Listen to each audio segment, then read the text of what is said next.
David Durocher is a good friend of mine. In fact, he's one of my greatest role models, but he spent about 20 years in prison in Los Angeles.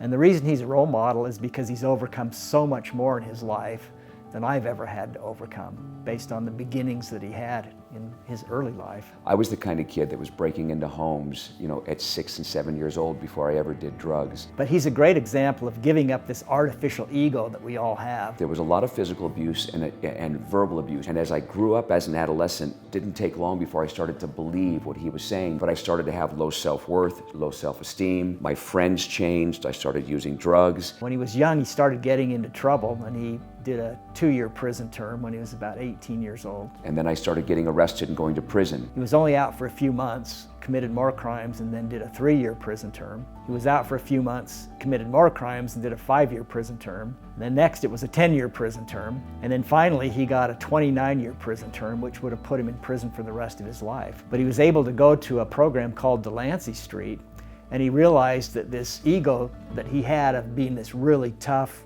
hardcore criminal. He was actually the leader of the white guys in prison. He held the keys to the yard, is what they said. I was willing to fight. I was willing to be in the riots. I was willing to cut people. But everyone followed him. He was a really bad guy. And it made me feel like I was about something, when the truth of the matter is I wasn't about shit.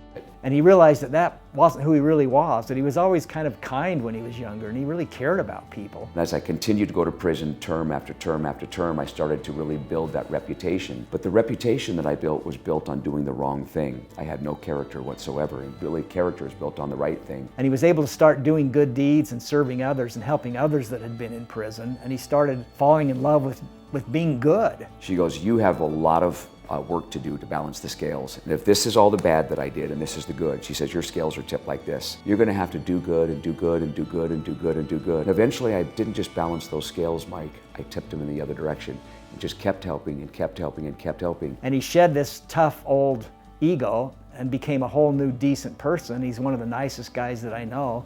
And he's realized that we can change. It doesn't matter how hard our lives have been, but we can change. As we start doing good deeds, we realize that we have value and that we're a different person than we thought we once were. And I realized that that's who I really am.